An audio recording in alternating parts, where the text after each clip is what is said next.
মাননীয় প্রধান উপদেষ্টা মহোদয় এটা অনুমোদন দিলেই কুমিল্লা নামে এখানে বিভাগ স্থাপিত হবে।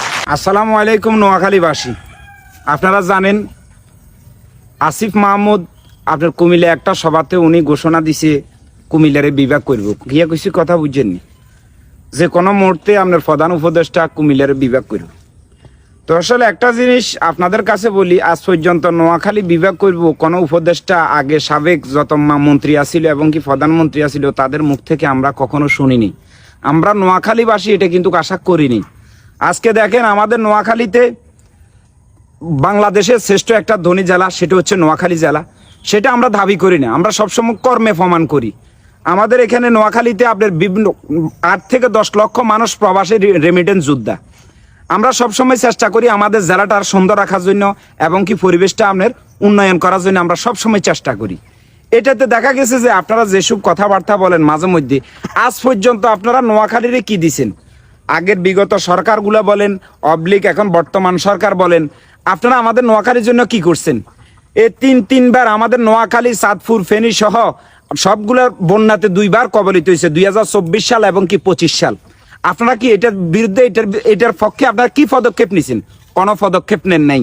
পাশাপাশি আমাদের মুসাফুর সুইচ গেটটা ভাঙি গেছে, ওইটার পর্যন্ত আমরা এখনো পর্যন্ত কোনো প্রক্রিয়া করেন নাই।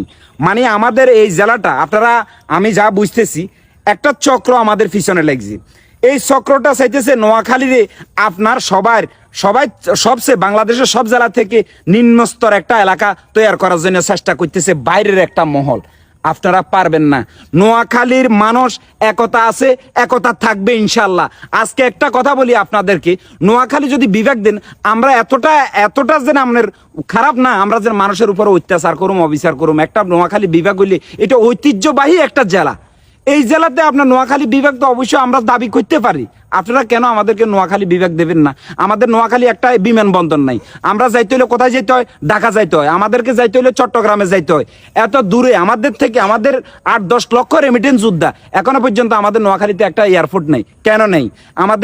আমাদের বিভাগ, এয়ারপোর্ট এবং পাশাপাশি নোয়াখালী রয়্যালস, আমাদের যে বিপিএল এ খেলার যে দলটা নোয়াখালী ঘোষণা করছে, ইনশাল্লাহ আমরা খেলার জন্য চেষ্টা করুম।